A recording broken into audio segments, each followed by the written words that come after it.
চলুন বন্ধুরা, আজ আমরা একটি কক আঁকবো। তো এই ককটি আঁকার জন্য প্রথমত দুটো ডিম আকার করতে হবে। যেমন আমরা দেখতে পাই যে ডিমের সাইজ বা ডিম যেমনটা হয় ঠিক সেই রকমটা আমরা দুটো আকৃতি করে নেব, একটি বড় একটি ছোট, এবং তার মধ্যে থেকে থাকবে একটি ডিম আকারে গোল। তো এই ডিম আকার দুটো করে নেওয়ার পর এই সার্কেলগুলো একটু ভালো করে রাউন্ড করে নেব। আর তোমাদের দেখানোর জন্য আমি বেশ কিছু জায়গায় বারবার পেন্সিল দিয়ে মোটা করেছিলাম। এবারে আসি সেই লাইন ড্রটা কি করে আমি করব। না, এই জায়গাগুলো জাস্ট কয়েকটা লাইন আমি পেন্সিল দিয়ে একটু বাড়িয়ে নেব।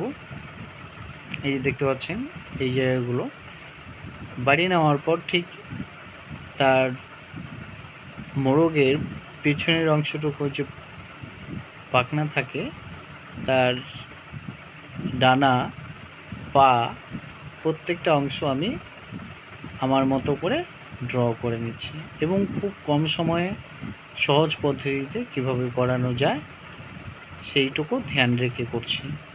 তো এইটুকু ছিল খুব সহজে একটি মোরগের ছবি। তো এই ড্রটা এখানে কমপ্লিট করে নিয়েছিলাম। এবারে পালা এর আউটলাইনগুলো কিছুটা ভ্যানিশ করা, আর ব্যাকগ্রাউন্ডটা আমাকে একটু ড্র করে নিতে হবে। ড্র করার জন্য পেছনে কয়েকটা গাছ, আর পেছনে তারপরে আমি কয়েকটা করব কিছু তাল গাছ। যেমন এই যে পরপর দুটো তাল গাছ করে নিয়েছি। আর যে আউটলাইনগুলো এখানে করার ছিল সেইগুলো হচ্ছে এখানে একটি গোল করব। গোল করার পর আরেকটু পেছন সাইডটা ঠিক দুটো মেঘ করব। এইটুকু হয়ে যাওয়ার পর তাল গাছের পরে কিছু ফাঁক থেকে একটু মেঘ দেখা যাবে। তো এই ছিল আমার ড্রয়িংটি এখানে সম্পূর্ণ করে নিয়েছিলাম।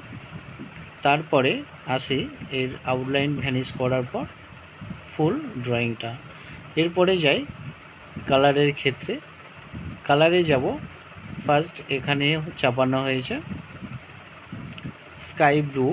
স্কাই ব্লুটা মেঘগুলো বাদ দিয়ে বেশ কিছু জায়গায় আমি লাইট করে চাপিয়ে নেওয়া হলো। তারপরে যাই আমি এখানে যে সূর্যটা ছিল, সূর্যটা ফার্স্ট লেমন ইয়েলো চাপানো হয়েছে। লেমন ইয়েলো চাপানোর পর তার আশেপাশেও বেশ কিছু জায়গায় আমি এই লেমন ইয়েলো দিয়ে আরেকটু ভ্যানিশ করে নিয়েছিলাম। আরও ভ্যানিশ করার জন্য একটু হোয়াইট কালারটাও ব্যবহার করেছিলাম। তারপরে সূর্যের কালারটা রেড কালার দিয়ে আর অরেঞ্জ কালার দিয়ে এরকম কিছুটা ডার্কনেসটা বাড়িয়ে নিয়েছি।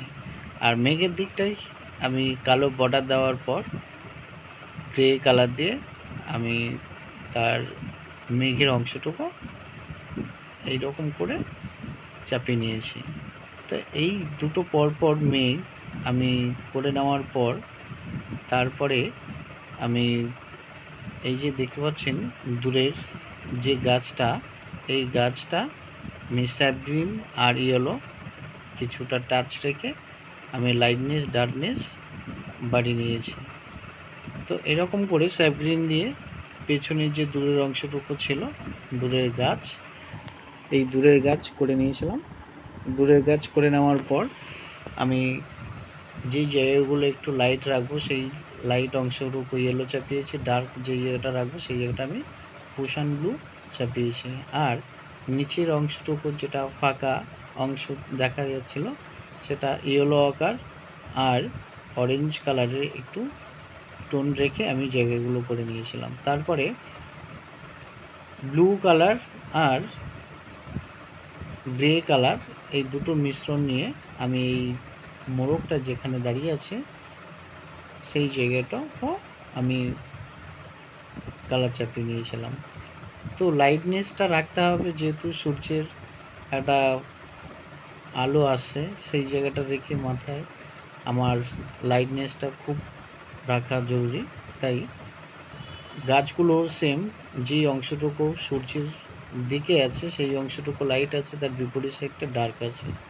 এবারে ফাইনালি আমি যে মোড়কটা করা হয়েছিল, মোড়কটার পুরো মুখের দিকটায় মাথার দিক থেকে শুরু করে লেমন ইয়েলো চাপানো হয়েছিল। লেমন ইয়েলো চাপানোর পর রেড কালার দিয়ে আমি এই মোরগের ঝুঁটিগুলো করে নিয়েছিলাম।